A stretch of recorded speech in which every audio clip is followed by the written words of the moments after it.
이르시되 실로암 못에 가서 씻으라 하시니, 실로암은 번역하면 보냄을 받았다는 뜻이라. 이에 가서 씻고 밝은 눈으로 왔더라. 예수님께서 날 때부터 맹인이었던 사람을 고치신 유명한 사건입니다. 예수님이 그를 고치신 방법이 매우 특이합니다. 땅에 침을 뱉어 진흙을 이겨 맹인의 눈에 붙였습니다. 그리고 실로암 못에 가서 씻으라고 하였습니다. 이 사람이 물어물어 실로암을 찾았겠지요. 그리고 한 번도 떠보지 못하던 눈을 떴습니다. 실로암은 우리에게 매우 친숙한 이름입니다. 실로암 병원, 실로암 안과가 전국에 수십 개입니다. 윤항기가 불러서 유명한 어두운 밤에 캄캄한 밤에 새벽을 찾아 떠난다. 이 노래도 유명하죠. 실로암 못에 대하여 잠시 설명드리겠습니다. 실로암 못은 예루살렘 동남쪽에 있는 작은 못으로서 길이 17.4m, 너비 5.4m, 깊이가 5.7m 정도 되는데 물을 모아두기 위하여 만든 돌로 된 인공 수조입니다. 실로암 못을 만든 사람은 예수님 오시기 전 약 700년 전쯤 유다를 통치하던 히스기야 왕입니다.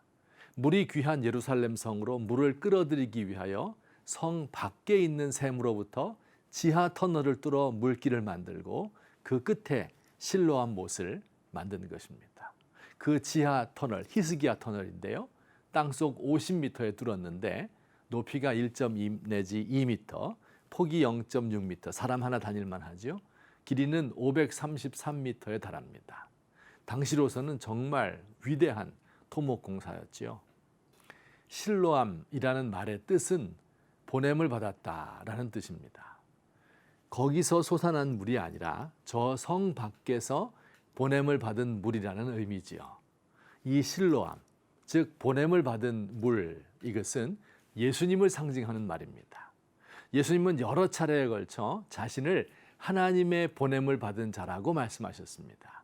우리 예수님은 하늘로부터 이 땅에 보냄을 받은 생수입니다. 실로암으로 가서 씻는 것은 무엇을 상징하는 것일까요? 바로 생수이신 예수님에게 와서 씻으라는 것입니다. 진흙으로 토기를 구운 후 묻어있는 먼지를 씻어버리는 것을 연상하면 되겠습니다. 혹은 나무 인형을 만들고 묻어있는 나무 쪼가리와 톱밥 등을 털어버리는 것과 같고요. 아이를 낳은 후 아이에게 묻어있는 엄마 뱃속의 이물질들을 수건으로 닦는 것과 같습니다. 실로암 못이 상징하는 예수님에게 와서 새롭게 태어나는 것을 축하하자는 의미입니다. 그런데 실로암 못에는 한 가지 특징이 있습니다. 실로암 못은 물의 양이 많지 않고 또한 천천히 흐른다는 특징을 가지고 있습니다.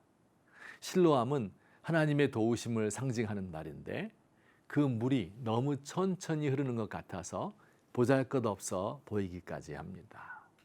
여러분, 그런데 이게 바로 예수님의 도우심의 특징입니다.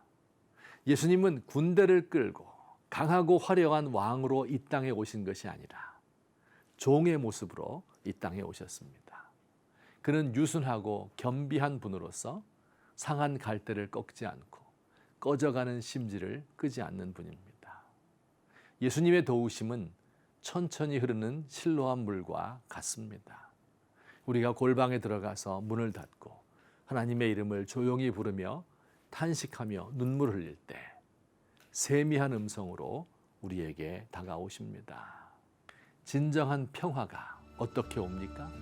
평화를 위한다고 하면서 분비를 증강시키는 방법으로 평화가 오지 않습니다. 큰 소리 쳐서 상대방을 제압할 때 오지 않습니다. 고요히 홀로 앉아 기도할 때 하나님께서 우리 마음 깊은 곳에 평화를 주십니다. 대중에게 알려져 많은 사람들로부터 칭송을 받는 것이 아니라 가까운 사람들과 조용히 사랑을 나누는 것이 진짜 기쁨입니다.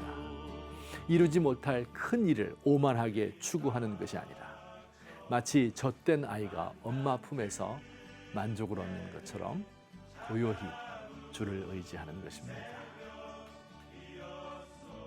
하나님, 우리 조국의 교회들이 천천히 흐르는 실로암 물과 같은 예수님께로 오면 좋겠습니다.